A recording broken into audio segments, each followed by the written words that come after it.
Go.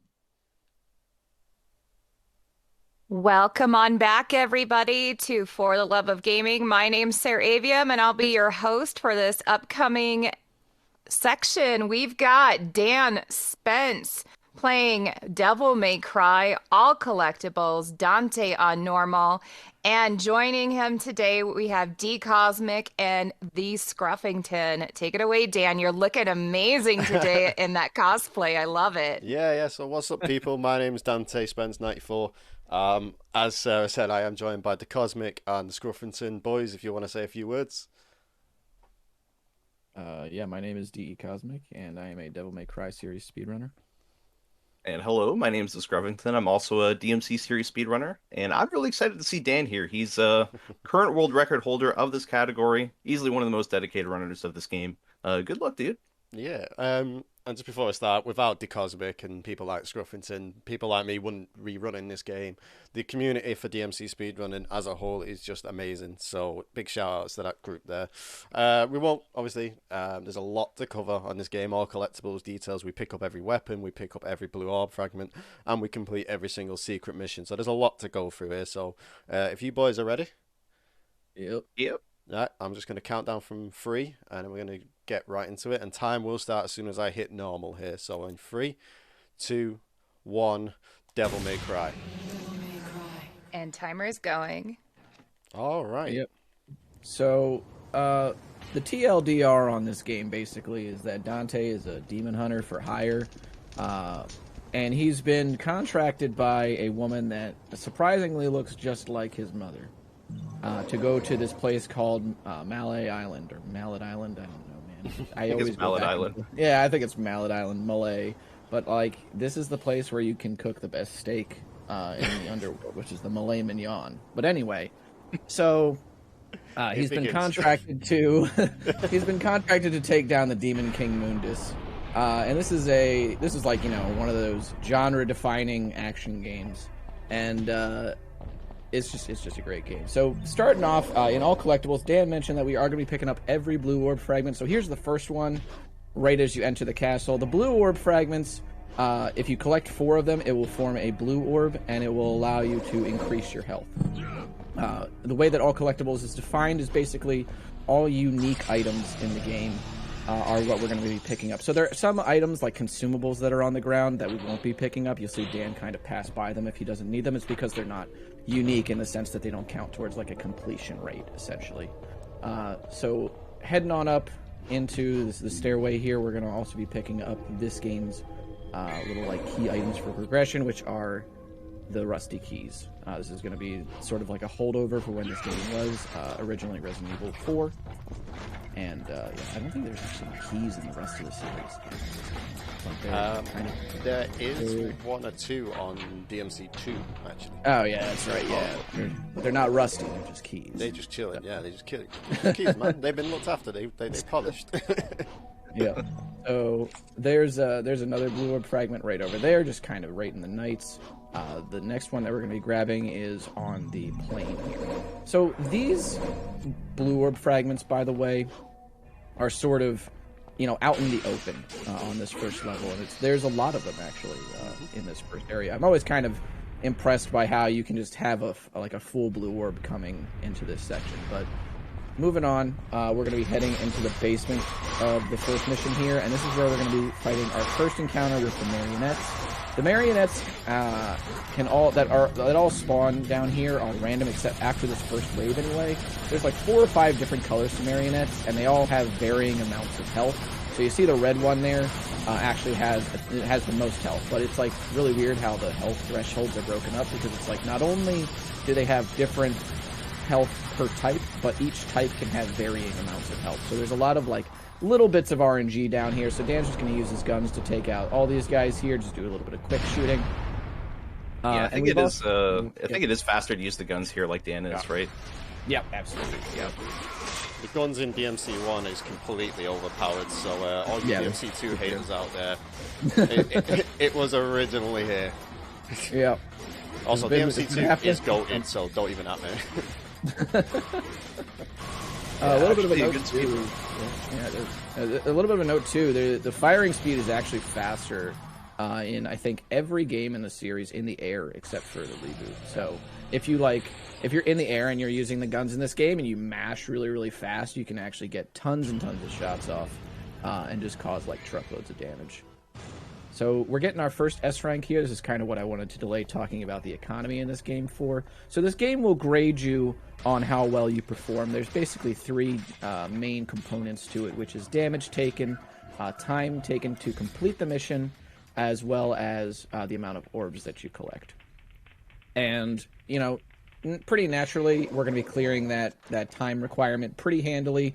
We're going to try and minimize the amount of damage that we take. It's really the orbs that are sort of the question here. A lot of the time, it's, you know, it's like damage obviously is something that we're going to want to avoid, and that is often, I think, sort of the tipping point in terms of that. But orbs, especially in some of these first missions, that's why, you know, you saw Dan grabbing those orb caches in that first mission there, sort of like those little hidden pockets that are around the level, just because we want to make sure that we come out of the level with a certain amount of orbs in order to maintain the S rank, because the more or the higher your grade is, the more bonus orbs you will get. So we've got 800 coming out of that mission, and we're going to be looking to grab a very strong movement tool coming out of here.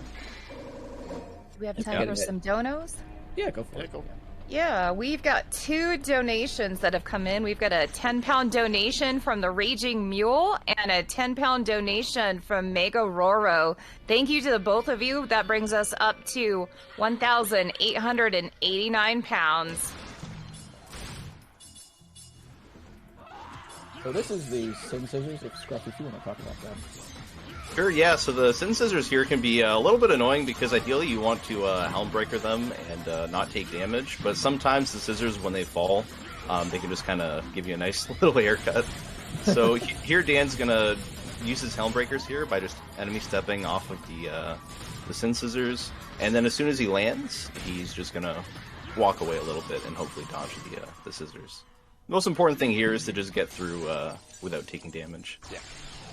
The amount of times, like Scruff says there, you get a nice little haircut just as soon as you're about to land, so you can't even have time to dodge. It's astounding how many runs are lost to that. This is why we say that the most amount of resets in this game come between missions 1 and 5.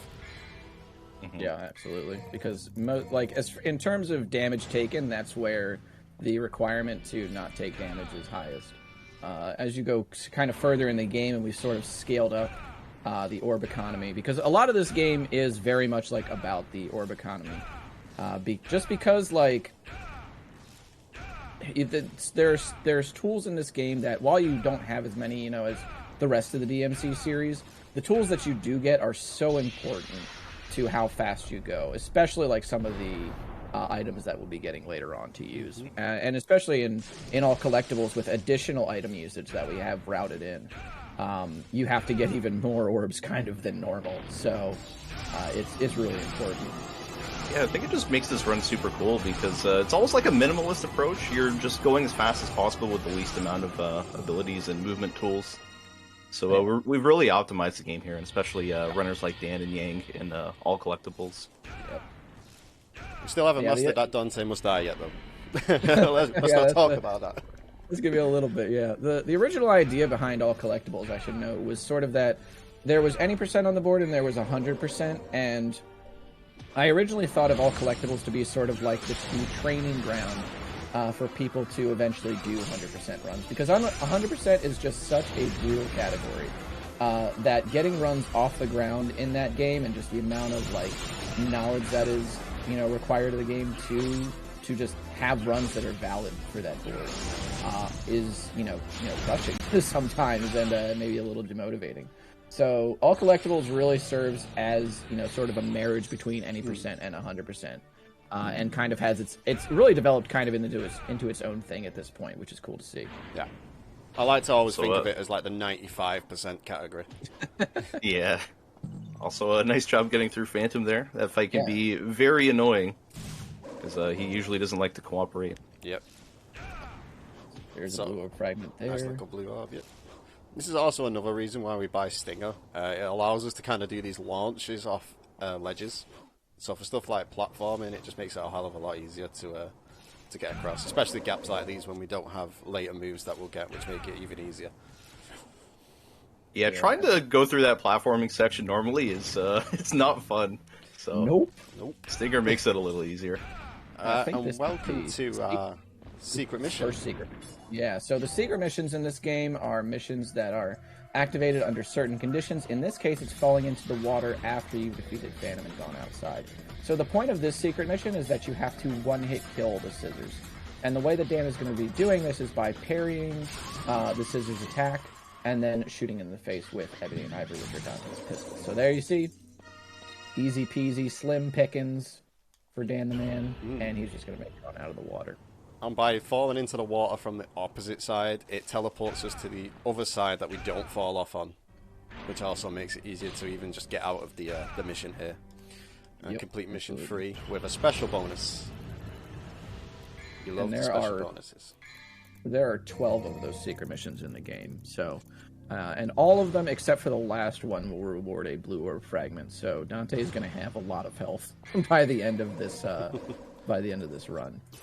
This is the second secret mission. It's called Phantom Babies, and Dan has just bought a holy water here so that he can kill all of the Phantom Babies immediately. Grab the blue fragment and head on out. Yeah, I remember when we had to the original strat. Vanilla light, dude. Come on. Yeah, you would run around in Devil Trigger, which we forgot to explain Devil Trigger, but Devil Trigger is a powered up state that Dante has where his attack power increases and his movement speed increases and everything. It's granted to him by the sword that he's wearing now called the Last Sword. But you have to fill up the magic meter that's underneath the green health bar, so those runes that are there, the blue runes.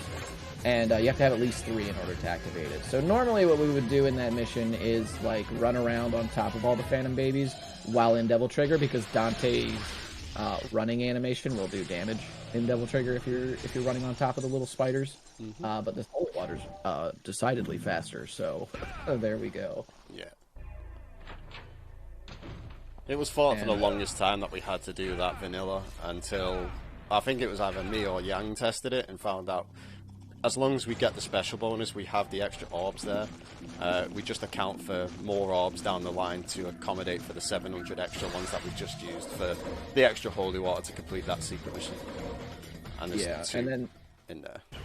And then this secret mission right here, you have to defeat the spiders there without attacking, so or without using your weapons or whatever. That's why Dan actually just ran around on top of it there in Devil Trigger. And this mission right here, this actually has a little bit of a weird caveat to it, or I guess caveat. Hey. So when you go down here, the game actually specifies to you that you only have 1 shot to complete this secret mission. Fortunately for us, there's no chance that we're going to fail it. It's going to have 3 cat mini-bosses spawn, and if you just holy water them twice, it will expose their core, and then also kill them. So now Dan just kind of has to run around and make sure that none of them attack him. This is the most scary part for me, just watching Dan run around here. Yeah, man, it's a catastrophe, I'll tell you what. I'll tell you what, that's probably the first time I've done that with no damage in a long time as well. Hey, nice. That was kind of pogs. I'm not gonna lie. A little bit, yeah. That was what? Secret mission?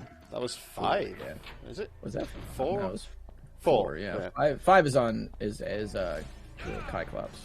True. Yeah. Alright, so now I should note, by the way, those cats, you saw Dan kind of shooting at the first one with his guns. They actually have random health as well. So the amount of time that it kind of takes to defeat them, and the amount of time it takes them to sort of despawn after they've been put in a critical or weak state is also a little random. So yeah, when Dan was saying that the amount of resets that come out of this game, the majority are mission 1 to 5. Yeah. That's kind of the stuff that he's talking about. It's like, if you don't reset on mission 1 to the basement, you're going to probably reset to mission 2 scissors, and then maybe mission 3 phantom, and then maybe mission 4 cat, or maybe mission 5 cat. Yeah, mission 5 cat too. It's a lot of resets, basically. Yeah, it's definitely a very optimized game, very punishing, but also very rewarding. Also, that was Nello Angelo. He just went down to 4 slash cancels, which we totally forgot to talk about. I'm just going through this so quickly, boys. I'm sorry. It's a dense run. Yeah, for sure. So slash cancels basically Dante's melee attacks for all the weapons that he gets. The first 2 hits of the attack string, you can cancel them. You can cancel the recovery on them by either wiggling the analog stick in a 360-degree motion, or by mashing circle. This cat is not playing in nice. Come on, man. I don't remember what method you use either. I spin the stick in a circle. Okay, cool. Alright, so that was a weak point there on the cat. So if you stand on the spike there and then you shoot it with your guns, you can actually just activate its weak point, which will just make it go into the red state there pretty much immediately. And Dan is going to have to grab a orb cache here, because normally, so pretty much if you get enough orbs on this mission and then you complete it before this timer expires, that is what will determine whether or not you will get the special bonus. And this is where we stand for about a minute trying to get this jump. Jump is something else, especially without air hike. It's so tough. Yeah, this is one of the reasons why platforming in Devil May Cry games is a bit of a meme. It's just situations like this. Yeah, you have to literally bridge. There we go. Hey, let's go. There's been times I've finished this mission by critting the cat, jumping up, grabbing the orb cache, grabbing the third blue orb fragment first time, and getting to the door by the time the cat has actually blown up. That's pretty good. That's really fast. That is really fast. But that jump is horrible. Horrible. Yep. So the special bonus here, we forgot to also mention. Special bonus is a bonus on top of getting the S rank in these missions that grants you an extra 2,000 orbs. And we've gotten 2 of them so far. So that's an extra 4,000 orbs over the course of the run. And that is huge for the economy. There's also a little blue orb fragment back there. That's pretty neat. It's like tucked away in the corner there. And this mission right here is really kind of just some movement and, using some holy waters on some enemies. So if there's anything that needs to be done as far as donos or that, feel free. We did get a 20-pound donation from Flash Drive 02, which brings our total above 1,909 pounds. Thank you so much for that donation. And if I do have time, I can talk about our charity real quick. Go for it, yeah. Yeah, so our charity that we're supporting here on For the Love of Gaming is called Haven House. Haven House provides round-the-clock care at their hospice, surrounded in beautiful grounds and woodland in Woodford Green, and through our outreach services in home and local community.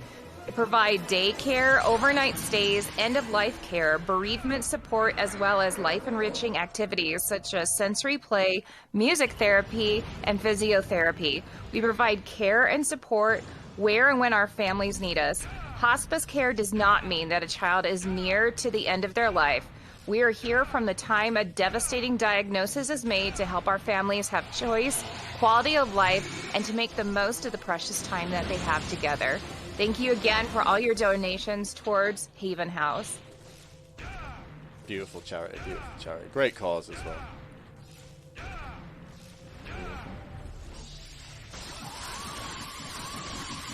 So, this mission again is pretty much kind of running around, grabbing a few things and whatnot. The only difference here is that the key item we picked up at the end of the last mission will constantly drain our HP. So we're already going pretty fast, but we have to go even faster. On normal difficulty, the damage can't kill us, but in a higher difficulty like DMD, it can actually kill us if it gets too low. Yeah, absolutely. Dante must die is something else. Yeah, if you've ever played this game on DMD, you realise why they save it for like a new game +2 kind of thing. Because it is hard. I mean, myself, Yang, Waifu, Cosmic, are you trying to root out DMD as well, or? Nah, I'm not on DMZ 1 at the moment. I'll probably be back eventually, but... Yeah, there's quite a few of us. Oh, Slickford, actually. Yeah, how can a man forget Slickford? Of all people. I don't know, man. I don't know either. But we're all attempting to route out Dante Must Die, but from scratch. So it's not a new game plus, so we start with our basics, and it is painful.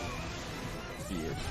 So this secret mission right here kind of takes place in the interim between missions, where the in-game timer is not actually ticking on this version of the game. This is kind of one of the reasons that we switched to real time for this game, because you could take as long as you wanted in this section and just not lose time for it, even though you were like controlling Dante. It was sort of a legacy thing that was carried over for a few years, and eventually the community decided we were just going to move to real time. So now you can suffer time loss on this mission, which is where you have to get these, or I guess like earth spiders to kill each other. Scruff, what do you think about this secret mission? I think this is probably the worst secret mission in the game, just because you have like so little agency over what happens here.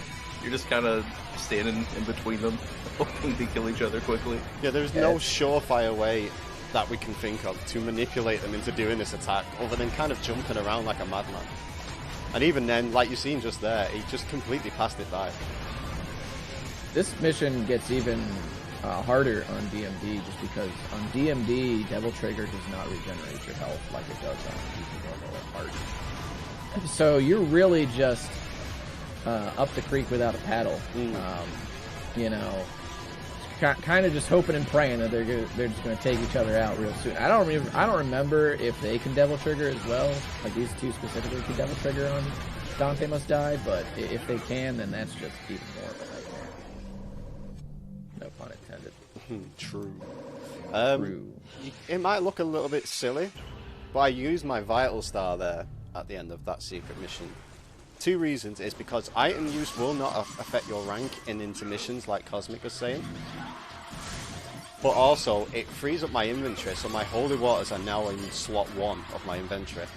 Therefore, when I'm going to use them, it's a lot faster. Hell yeah, absolutely. I think it saves up. It just saves like a frame every time. True. That's a shout out to Yang as well, who showed me that trick. So now that we're out of there, out of the woods, I guess, wherever those, we're out of the sewers. Now we're gonna head on up to a second fight against Phantom. This one's my voice cracked. This one's a lot easier than the first one, especially because I think you're gonna get air hike this time around, right? Yeah. Yeah. So air hike is Dante's double jump, and this allows us to sort of farm for those critical hits off of double jump sword slams or helm breakers. That normally we would have to jump off of Phantom's body in order to get them, but being able to have more control over when we get those and the added maneuverability just makes this fight way better. So we're going to stun him here, and Phantom's going to just go without it. Beautiful fight, man. Commentator's curse. Commentator's curse, man. You saw what happened on the tournament, right, Cosmic? You saw that, right? True. I did. I was there. I watched. There's also a blue orb fragment over here. Are you going for the special bonus? Yeah, just for extra safety, we're just gonna get it, because I think I went into this mission with like 20 orbs. Oh yeah, fair. So the special bonus here, you just kind of grab like some very odd orb caches, and along with just not taking damage from Phantom, and then you're just sort of on your merry way. This is the point where we get the most broken gun in the game. Scruff, if you want to talk about that one. Yeah, sure. So the grenade gun is super useful throughout the run because we can use it to essentially regenerate double trigger. There's also a lot of additional tech involved with it, so you shoot a grenade and then you also roll. You can kind of cancel the slow animation that usually follows up with that. It's just generally useful throughout the run in terms of helping with movement and making sure we've got lots of DT. Absolutely.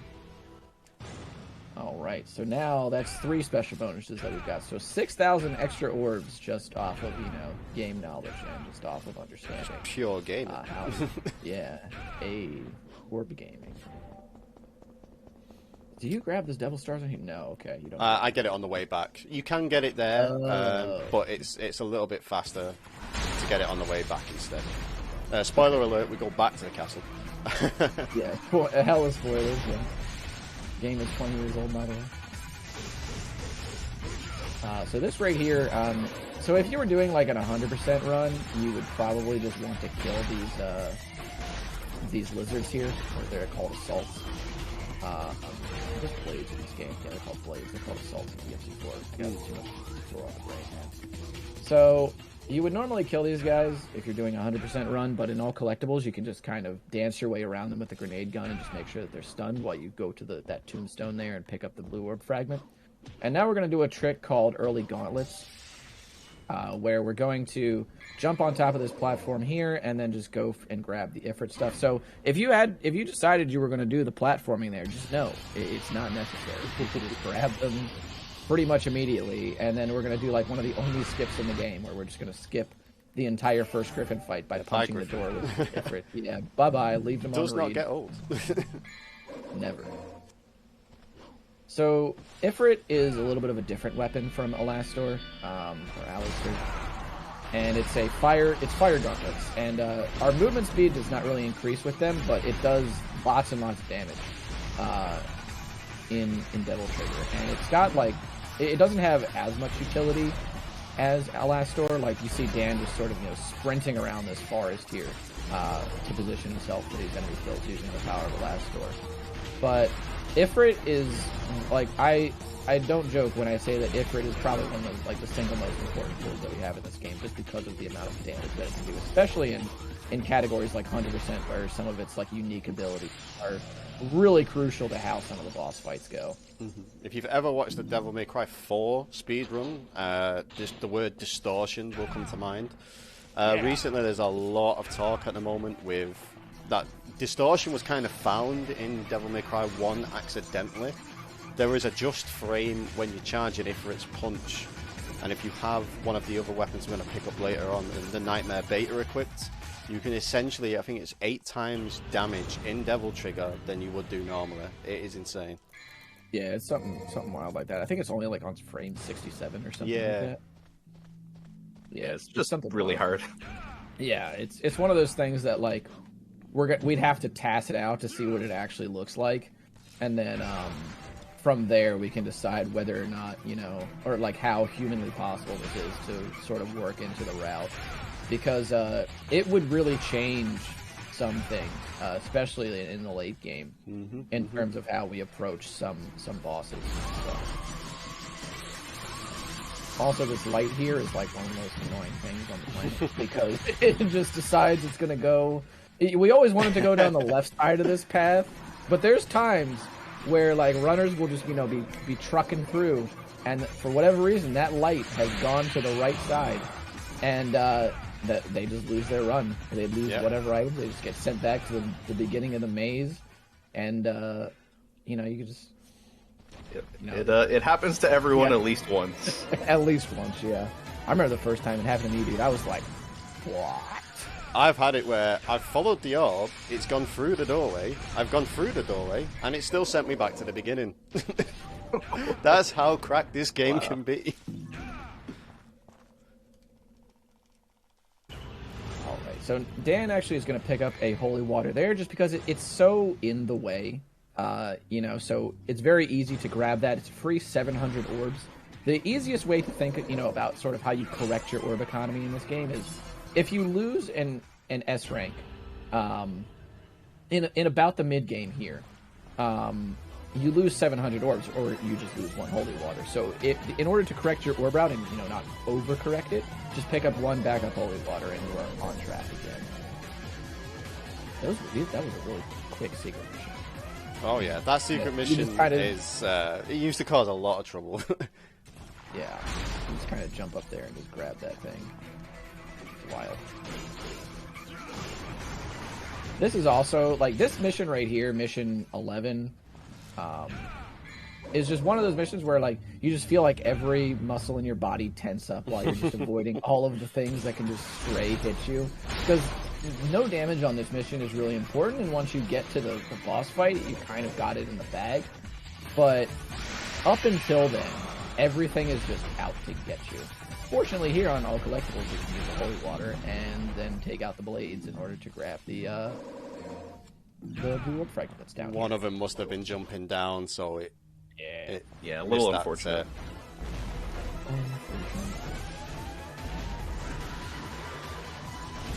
Yeah, so coming up here, we're going to be fighting Nello Angelo again, except this time, instead of using a couple of slash cancels to start the fight, we're just going to hit him with some super soakers, aka the holy waters. Nerf for nothing. Yeah, he was really angry that we cheesed his first boss fight, so he's come back for more, saying you can't run me like that. So we just use 2 instead and say, well, it's different. So you can't really be that vexed about it, mate. Then we're gonna grab the chalice here, or put down the chalice here, and we're kind of out home free. And our cup runneth over. Literally. All right, and so the orb economy in this route, dude, is just so like affluent. You just have so many orbs. It's so good. All the extra stuff you get. Now we're gonna head on to the ghost ship here.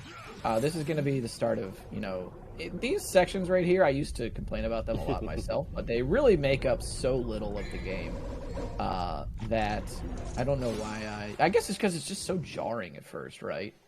Because it's like you're kind of just hacking through demons and having like a good old time, and then it's like, all right, time to swim.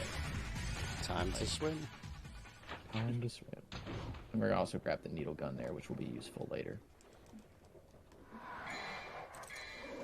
This death scythe here that comes out, you can double hit it with holy water. I don't know if you got it here. I did, thankfully. Yeah, it was probably on the basis, like it was probably on the last frame we could have popped that to hit the double hit. Yep. This blue orb fragment that's right here, I think this only activates if you actually do a stinger jump from the top and then land on the base or land on the head of the ship. Yeah, there it is. I just thought that was a really cool one. Like, the game really wanted you to actually do that because it just looks cool. It's pretty much like it's like a little reward from like, oh, let's see if this works. Let's see what happens if I do this. And it's like, yeah, we'll reward you with a blue orb fragment, mate. Yeah, that platforming's also not as easy as Dan made it look, so good stuff. So... Okay, that was close. that was pretty close. This is the new sort of one holy water version of Griffin. There's been like this fight has actually gone through like several revisions in the time that I've run this game. Yeah. The first version of it was that you would shoot a meteor at Griffin into a holy water, and then it was 2 holy waters, which I think is still the current any % thing to do. Yeah. And then there's that version right there, which is the one holy water version, where you shoot a couple of grenades, you stab him with a Elastor when he gets close to the ship, and then you just use the holy water. I think when I've timed it, it actually is about 5 seconds faster if everything goes to plan. Oh. Yeah, and then you get the added bonus from not having to use the holy water too. So yeah. So this point right here, this point right here, we've kind of got a little bit of downtime as well, because there's just going to be like more swimming, and then we're going to go into sort of an endless expanse secret mission where it's going to give me the heebie-jeebies, so I won't talk anyway. So if you got anything to say, now's the time for sure. I just want to say you guys can get your donations in by hitting !donate to get to that Tiltify link. And information about For the Love of Gaming, we are abbreviated as FTLG. We're a charity-based speedrun marathon series hosted twice throughout the year. Our goal is to raise awareness and money for various charity organizations, as well as promoting their cause. We love to showcase many variations of games during our events, having a bit of every genre to be showcased by speedrunners from all across the globe. And we love what we do, and we appreciate all your donations, your support, retweeting our tweets, and just enjoying all the great speedrunners here. Don't forget to drop those speedrunners a follow. I'll put Dan Spence, D Cosmic, and Scruffington's links here in the chat in just a minute, and go follow these guys. So yeah, this is the underwater blades here. Again, it's like very much this part is just so ominous, dude. Like, you interact with a dead captain's body underneath, like in just the depths of the ship, and then it's like, what's going on here? What are these pillars here everywhere? I remember one time I was running this category. I don't know if either of you were watching this happen, but I like turned around to find the last underwater enemy, and he was just literally right in my face, and I just jumped, dude. Like, I killed with jump scares. I killed him. Make no mistake, but I still jumped. Yeah, because you're in first person in that secret mission, and they do kind of like erratically move around. You might get jump scared now and again. I've had it. Yeah, I'm sure Yang's had it. And Scruff, when you get to be doing runs on this, I'm sure you'll have it too, my son. Oh yeah, I can't wait. This is another section, by the way, here that Dan's kind of going through currently. That where the in-game timer is not ticking at all. So like, think about that. Like, there's probably like 4 or 5 minutes of this run where the in-game timer is just not going at all.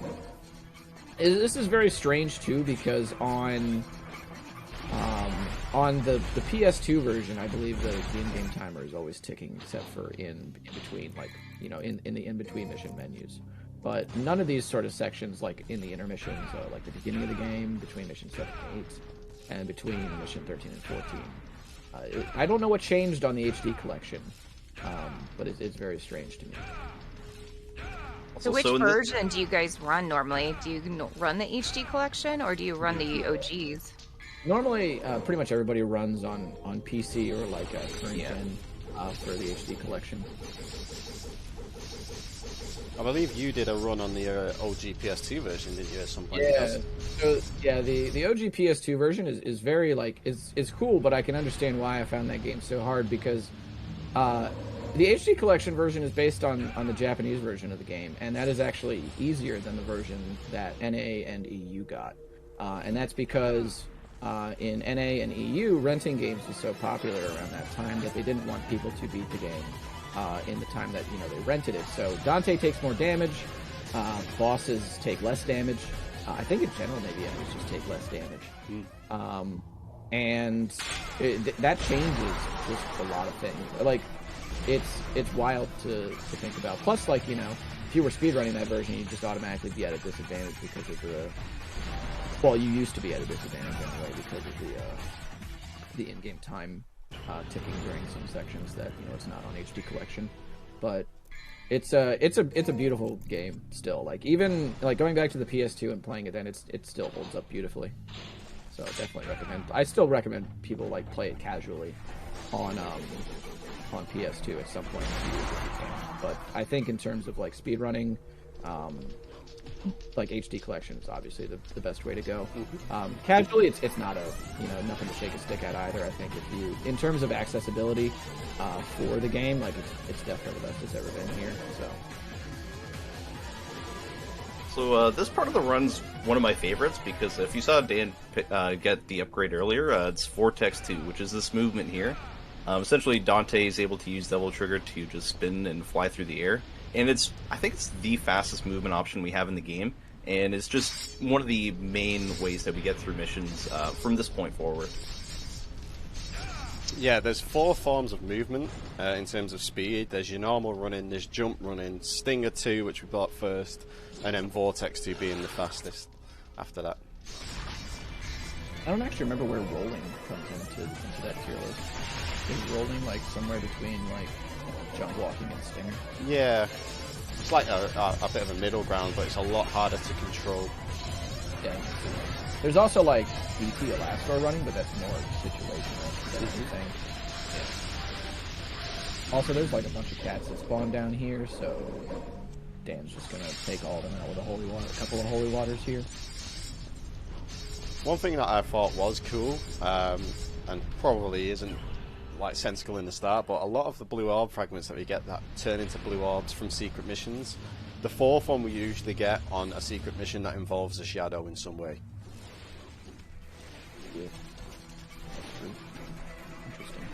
I've never noticed that, actually. I don't know if it is any sense behind it or it's just coincidental. I mean, possibly. A lot of this game was sort of constructed to be like a very arcadey, like challenge the player type feel. So there's and the way that this game balances difficulty, I think, is still probably the best in the series. So especially from a completionist standpoint. I think it's really good. All right, so mission 15. We're heading in here. Do you still use untouchables here? No. Okay. I was wondering. I didn't know if that had changed at all in all collectibles, because in any percent you just kind of just activate an untouchable here, which gives you unlimited devil trigger for one room, and you can just use it to fly through. But it is, I guess going for the S rank here is good. Oh, that's right. I know why we got it. There it is. There. Okay, yeah. So this is one of the big deviations that happens in all collectibles as well. So normally in any percent, you would go down that blue shield door there, and you would just collect the key item to get through the door to the boss. But there are fragments on both ends of the down both doors in this area, and one of them is down this area right here, which is the red door, and the key item is going to spawn down whichever hallway you enter first. In terms of like main hallways here, so like there's the connecting hallways, and it's not going to spawn at that point. But you kind of just have to. You also have to spawn the fragment here by going under here. So pretty much, no matter what you do during this red door, you kind of just have to come down here anyway. So in all collectibles, you're going to go down the red door instead of the blue door. And the red door, if you were to use the untouchable down here, you would not be able to maximize its efficiency, because the blue door version of this puzzle, it has like hallways of spikes, and you can just kind of fly through the room and just get to the key item pretty much immediately with no like cutscenes that you have to watch or anything. So it's just better to go down this door during all collectibles.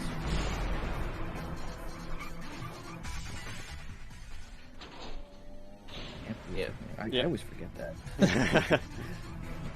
Yeah, so here Dan is just going to build up some DT, because in a few moments here we're going to be fighting Griffin. And we usually start off the fight with just one holy water, and then use a couple of DT grenade gun attacks after that. But beforehand, we're going to go through this portal up here. Now this area is accessible in the Griffin fight, the first phase. But we're better off getting it here and now, because you can miss that blue ore fragment. If you fight Griffin first and then try and go for it, it will disappear. Oh.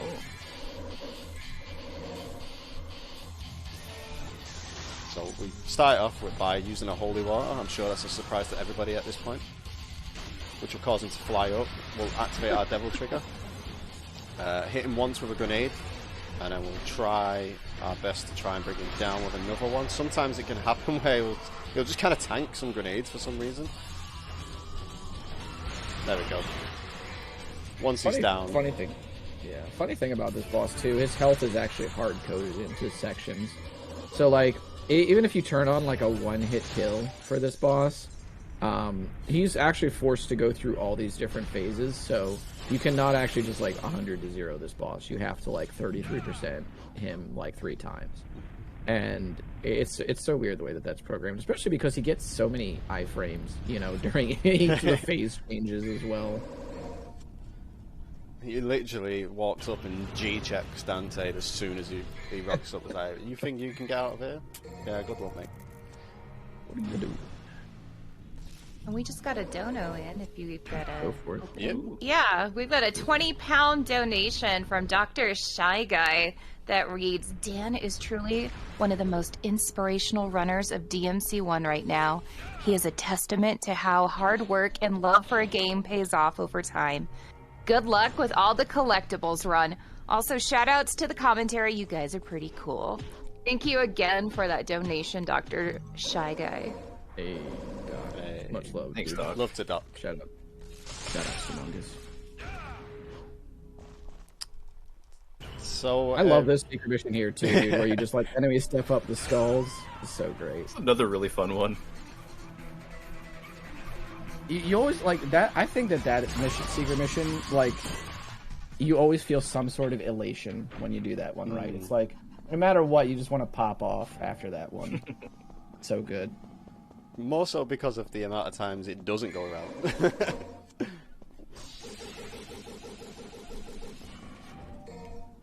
And now, here's the spoilers that Dan was talking about, where we go back to the castle. Did I mention this game was a Resident Evil at some point? What's this? Keys? Backtracking?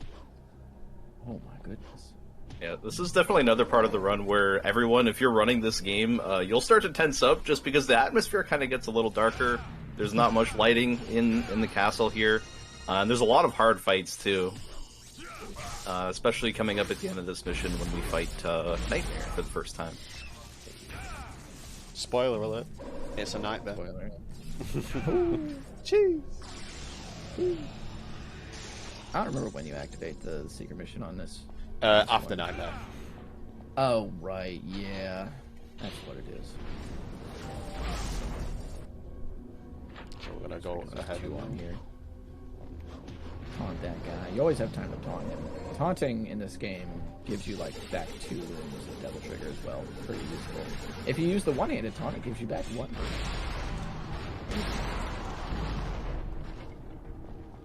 Yeah, So, I've had it sometimes. I've gone to taunt and he's done the one-handed. I'm like, bro, no, you're not giving me enough.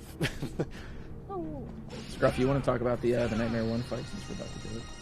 Sure. So at the start of the fight, Dan's just going to activate this gate here, because you need to do that in order for Nightmare to like actually stand up here and have its core exposed.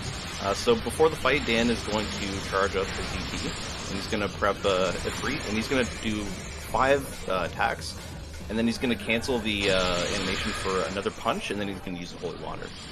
It might have been a really botched explanation, but generally 5 punches that are charged up, a 6th one that's like not charged, and then Holy Water. Yeah. It's the timing's kind of tight, so good job pulling that off. Yeah, it's alright if you think that was a botched explanation, because that was a botched version of it. For some reason, I fired my grenade before switching to Ifrit, and I've lost like a couple of seconds to set up for the 1 cycle. So that could have gone horribly wrong. This, I actually really like this secret mission because you have to fight these cats in the dark, and it's just it's really like creepy and atmospheric. This is also sort of like a damage boost type thing where Dan's just going to let the cat eat him in order for it to be spell quicker. And then the key here is that you want to activate all the cats separately. So there's actually 2 in this room. So he just made sure that he activates them. Yeah. Originally we would kind of fly around and try and avoid being blown up, but because of us doing the secret mission as well as getting the orbs from the cats as well, we're going to get a lot of orbs on this mission, and no damage in Nightmare. It kind of alleviates the damage factor when it comes to the S rank at the end. We also just got a 20-pound donation from RK that says, everything Dr. Shy Guy just said. Love y'all. Thank you, RK, for that donation. That puts us at 1,949 pounds. We are getting so close to that 2,000 mark. Only 51 pounds to go. Can we do that before the end of this run? We've got a prediction going in chat, and your donations can make that happen.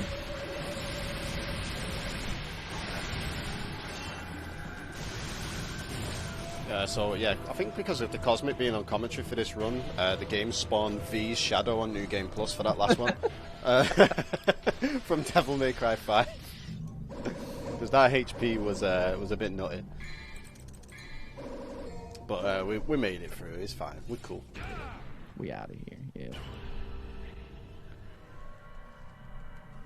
Right, and so that's the 10th secret mission. Yeah, so we've only got a couple of those left. And there's the one-handed taunt, dude. Oh boy.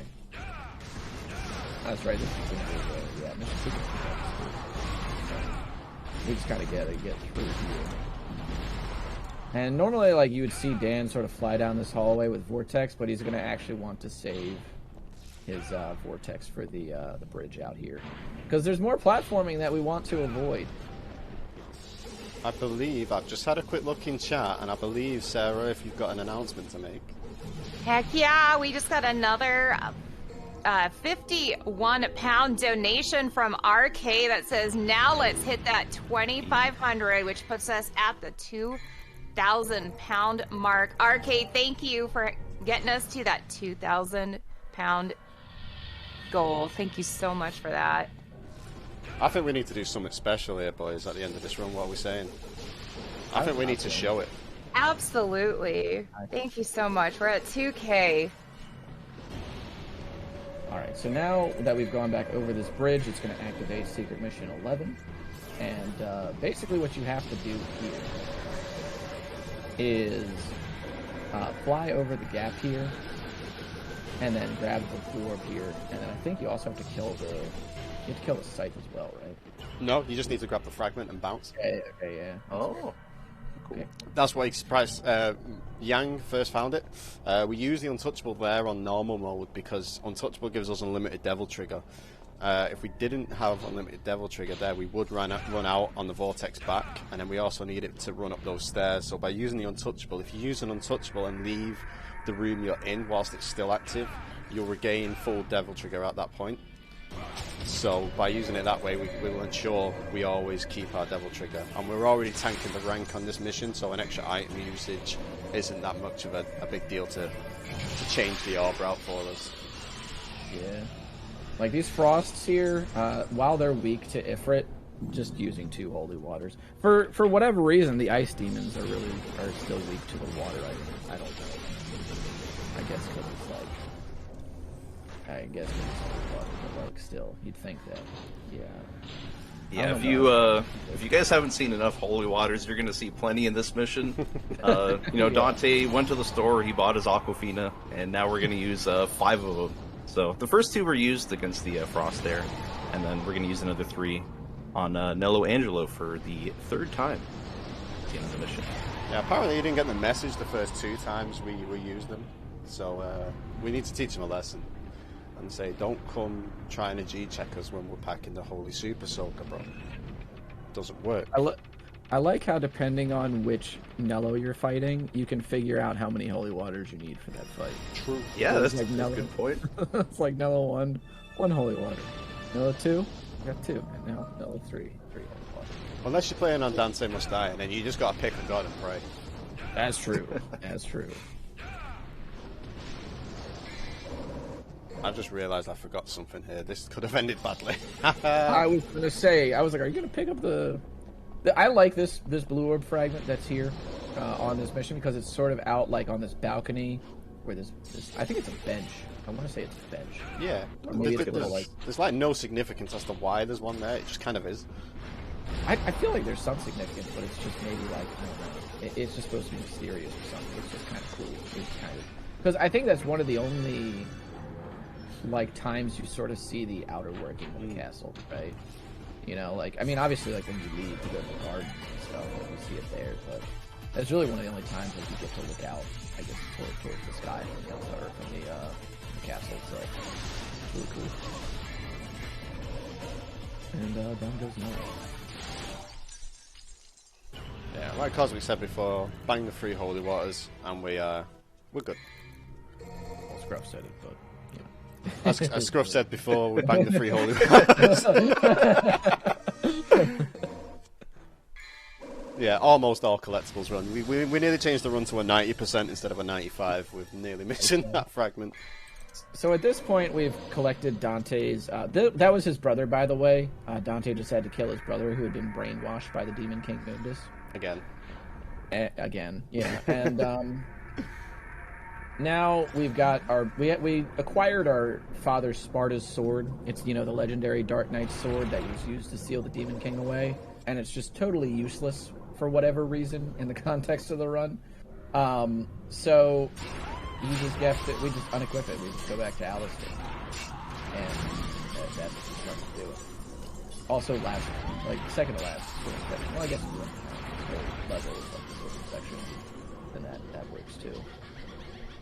Yeah, this section can be a little bit frustrating. You're trying to shoot the scissors in the water, but the third one can sometimes parry, a lot, and it'll, go back inside the wall, and you just have to wait for it to come out, but fortunately that didn't happen here. There we go. So on that ledge there, now that we're swimming again, there's a blue orb fragment. By touching, you have to kind of, I think the game wants you to kind of jump up and land on it, but because you're technically in the air when you're swimming, it's a bit of a weird one. By just touching that ledge there, it will spawn the fragment. All right, Dan, may I offer you an egg in this trying time? That you might. There it is. I was getting way ahead of myself there. I forgot to let you do your thing. Hey. This blue orb fragment here is also like behind the area where you would normally recharge the Melancholy Soul if you had let the timer expire on, I think, mission 5. Yeah. I think it's mission 5, yeah. So, I don't know what the significance of having it back there is, or like what's really back there. If you're like early in the game, but it's just one of those, I guess, level design decision. And here's Nightmare 2. Yeah, this fight's gonna go the same way as the first one. Hopefully. And it is really important that like we use Ifrit here, because the way that Nightmare works is the more hits you do to it, the more resistant to damage its cores will become. So, like, the damage on Ifrit is obviously like pretty invaluable, but it's the fact that we only have to do 6 hits or 6 or 7 hits to it during each fight is what it allows us to retain sort of like the core's integrity across all 3 fights, because it persists across all 3 fights. So it's not like, this is one of the other reasons that you might find Nightmare so hard on a casual playthrough, is like the first fight might go pretty alright, and then you might have taken a lot of hits to kill it, and then by the time you get to the second or third fight, both of the cores that it has are broken into the red state, and it just takes like no damage. Yeah. So that's why it's really important.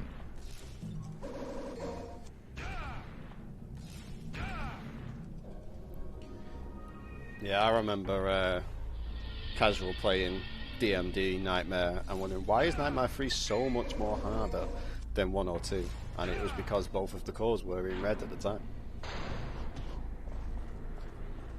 And you can learn all about Nightmare's cores if you join the Devil May Cry speedrunning community on Discord.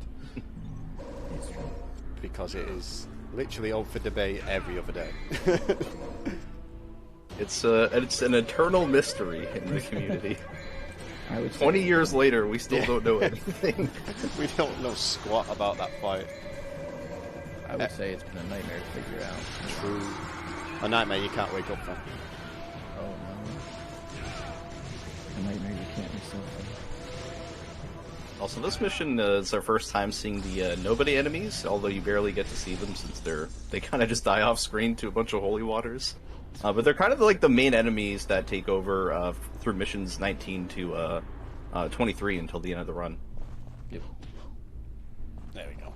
And you loved it in mission 5, so it's back again with a vengeance for that ballista jump to get the blue orb fragment. But I am pleased to announce that is our final blue orb fragment that we will be picking up in the overworld.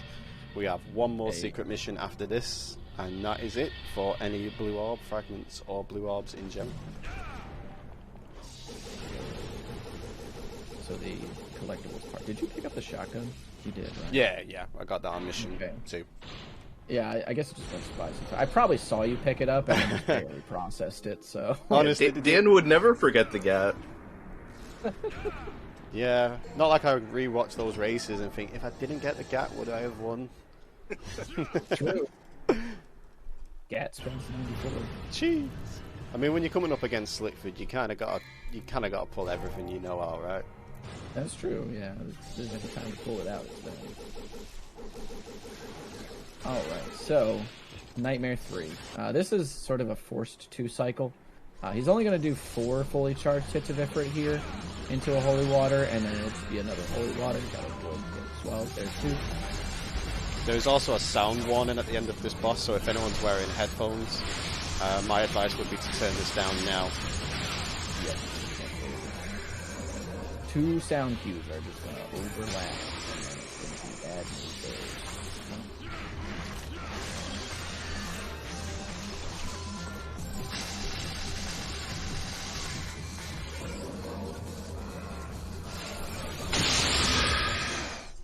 And that was Nightmare 3. Easy does it. so now, mission 21, we're like fully inside the underworld at this point. And now we are getting ready to face down the Demon King Mundus. First, though, we're going to go ahead and do the final secret mission. And this secret mission is a little bit different. The reward for it is not a blue orb fragment. The blue orb that you're going to get here is just like a full blue orb. But you just get it right here as you see Dan grabbing it. And the reward at the very end of it is called the Bangle of Time. And the Bangle of Time is an item that will use your Devil Trigger to slow down time around you. Unfortunately, since we get it so late into the run, and it doesn't have any effect on bosses or anything, it's of no use to us in this context of the run. But it is pretty cool, and if you play the game casually, you should check it out sometime. The important thing to note about this mission is that the strat that Dan is going to use at the end of this mission to get to the top of the room is where an any percent strat originated from. So when he gets here, he's going to see this giant dino, and he's going to stand underneath its head and use the targeting system for Vortex to fly directly to the top of the room. This was done in 100% runs for a while, and then eventually I experimented with a room later on in this level to invent what was called the Cosmo Climb. I didn't make that up. That was somebody else that dubbed it that. I'm not that egotistical. So he's going to see Dan point up here, and then he's going to fly right to the top. And you're going to see that repeated in the second to last room of this level as well. And it's going to allow us to skip a bunch of platforming later on, and that saves probably like 10 seconds. It saves like a ton of time in the secret mission, and that's also the last secret mission in the game. But in the last part, in any percent or in like the rest of this level, it saves probably like 10 seconds. Also, thanks for the curse, Cosmic. You know I'm not hitting Cosmo Climb now, right? Well, you just hit that one. That one is a lot easier. It's just because of how that enemy works. It's static. It doesn't move. True. Whereas in the one that we're about to do and the one we will do in any percent it has the potential to be moving a lot. A lot of runners will lose a good few 10, 15, 20 seconds at worst, possibly 30. Yeah. It can be a really volatile section of the run, and it's kind of unfortunate because it happens so late. You know, so you could be on a record pace, and then if you don't get the perfect climb, or even a really good one, it might just all go away right there. Well, all I can say is you're welcome. Yeah, thanks, Cosmic. Leave it to me to come up with like the one strat that maybe saves 10 seconds or loses you 30. You know. Like, dude, we were happy with our 42s. You took it to 41s, man. Like, come on. It's just like this. How it's gotta be. The nobody's here, by the way. You see Dan using a lot of the lightning shots there. It just is going to reduce the size of them a lot and stun them very heavily. And that's going to set up for him to loop in with the grenade gun into the stinger. I did take a bit of damage there, but I think I should be okay for the special because I did the secret mission.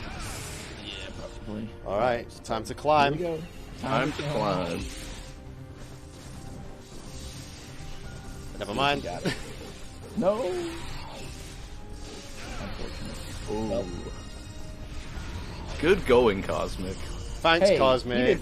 He didn't mess it up. The enemy did. All right, it wasn't Welcome on to him. Yeah, sure, okay. RNG from hell, man. Like, come on. You could have reset the room. I thought he was going to say you could have reset the run. Like, don't tempt me. Yeah, an hour and 2 minutes in. You know, just reset. It's no big deal. You got time, right? I mean, the estimate's 150. I lost my special. It's fine though.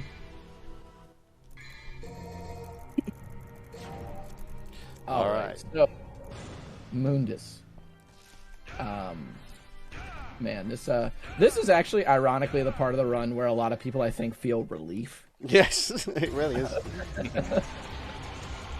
And essentially you have to do, if you're going to use the dragons like this, that Dan is, by the way, this dragon's name is called Puff. And you have to do 7 or 21 runes worth of damage to Mundus. And it's really easy because you can just kind of menu to the Devil Stars here and just activate the dragon, and you just keep It's just great. Yeah. It's wonderful. It's a beautiful thing. I mean, you do Dante must die and get carpal tunnel. That's true. That's true. And then second phase here, we're just going to actually kind of jump in this one and just take out yourself. This is actually the more volatile fight, I think, across a couple of the categories, because you don't really have that Touchable here or the Vital Star. But actually, no, never mind. You have to kind of follow what I'm talking about. Yeah, and all collectibles, it's a lot safer here. Yeah, you don't have to worry about dying as much. Yeah, unless he just like popped off with like a bunch of really powerful attacks. And now it is time for everybody to get out their Bible thumbs. I skipped it, didn't I? Well, I'm so used to skipping the cutscene, dude. Well, now it's no. about the thumbs because Dan just skipped the Dark Soul with Light cutscene. Oh, I cannot believe it. Why would you? Why? So, my heart is in two. Just torn in two. Because I'm a noob on your run, just let me know when to stop that timer, too. Yeah, of course. We are on the final mission, but I will call for it. Yeah, I was like, I think we're on that final mission from Yeah, what I we're on remember of watching of your runs from this previously. Yeah, I'm just so used to skipping those last few cutscenes. I do apologize. Although So here in this mission, it's really just a Capcom, classic Capcom escape. We're just making our way back out of the castle.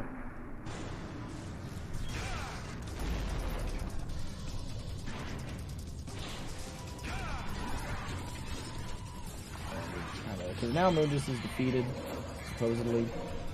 And I would kind of have to escape the castle collapsing. With a timer that is way too much time.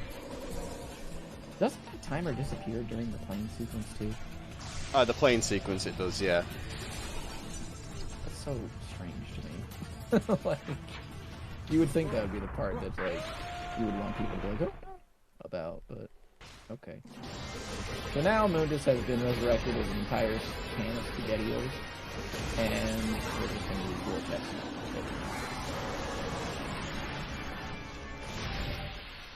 There we go. So time will be coming up shortly at the end of this section. Oh, Trish, let's escape in this live panel that conveniently fell through the roof. I just so happened to be here. That was never foreshadowed in Mission 1 at all.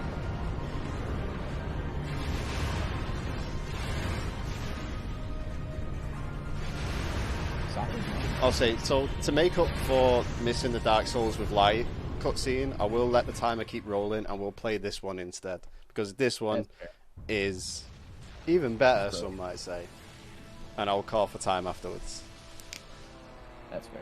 I can back that. Wahoo!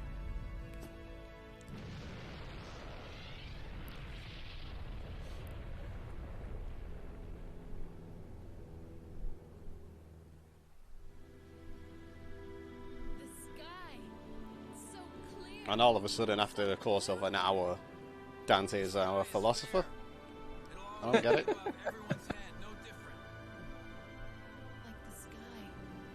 He must have found V's book knocking around and started reading some poetry. Sudden William Blake consort, Dante. Let's not forget, though, the Underworld's evil is still alive. They will someday return. There's no need to worry, right? Because the world has the legendary Dark Knight Dante and his sidekick. For all the 10 minutes. You can see his look to the side like, yeah, about that. No. And time.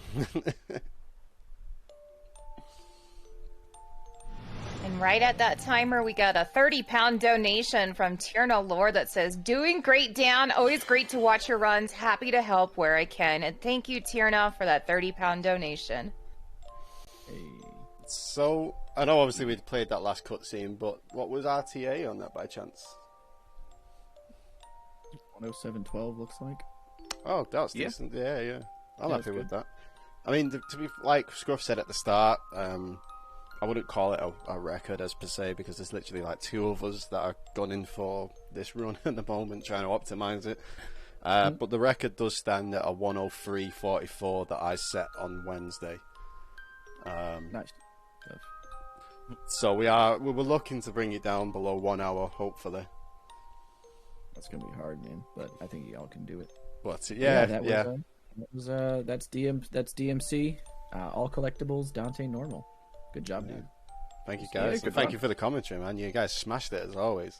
Like I always say this, like whenever I do a run with Cosmic and Scruff and any of the guys, really, because of the run, especially DMC1, because we're concentrating on our economy, our route, especially in the early game. There's not a lot of chances we can do commentary. I mean, I've done it previously solo, and it probably won't mess up your run too badly, but you might lose out on a few things, which would change the entirety of the rest of the route. So having two great commentators here in the back, Scruff and the Cosmic, really does help. It lets me focus on what I need to do, and they can explain everything that's going on as well. So yeah, shout outs to Cosmic, shout out to Scruff, shout out to Slickford, Yang, everyone in the server, really, everyone, Waifu, all those guys. Like, amazing community, amazing. Yeah, for sure. Absolutely, yeah. That's and if you wanna find Dan elsewhere, you can go to twitch.tv/DanSpence94 and follow him. And yeah, you can definitely give this man a follow. Twitch.tv/DECosmic and /TheScruffington as well. Although I'm sure that will be put in the chat. Yep, I'm getting them in there right now.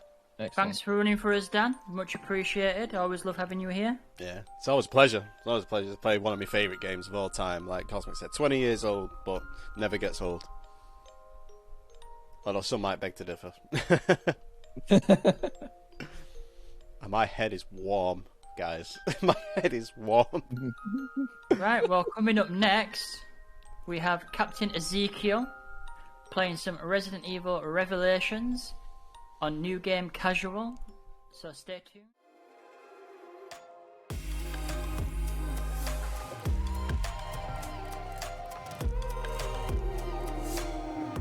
Leather jacket, though, is too cold. Saw your face in the crowd, and I think without eyes. Her just perfect, yeah, she's beautiful. Never thought you'd be here, it took me by surprise. When I met you in the doorway, I had a friend, you're a friend. Never thought I would see you this soon, but hope she really loves you. 'Cause I swear you deserve everything. Wish that I knew that sooner. We got sober, it was over, but I told you I'll do it all over again. At your place or a spring break, a heartache, I'll do it all over again. Do it all over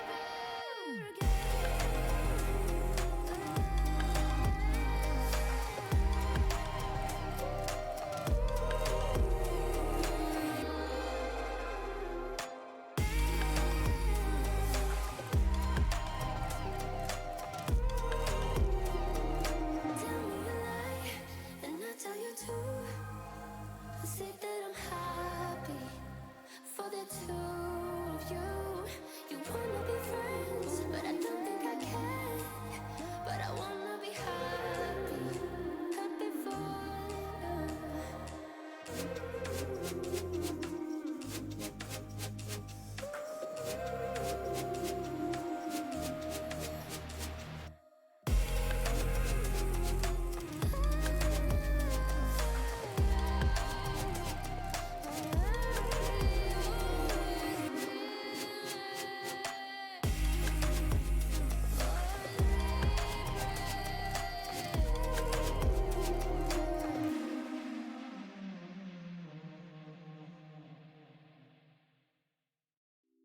It's getting closer to midnight.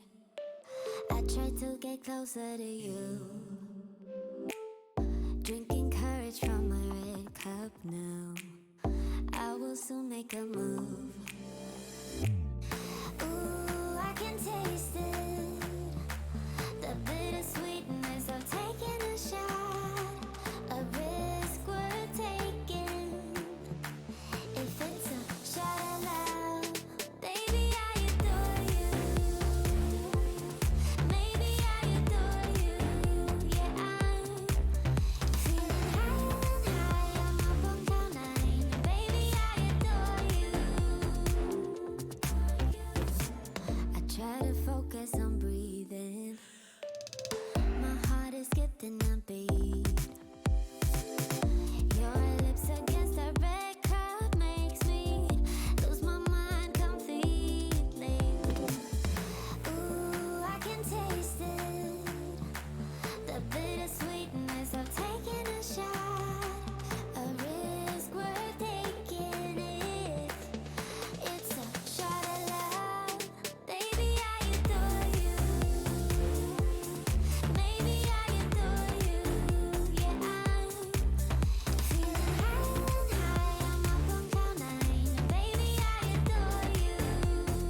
Can you hear me? The shadows are dangerous. Stay away from the shadows. An escape plan is in development. Think the floor is lava, just with shadows that absorb organic material.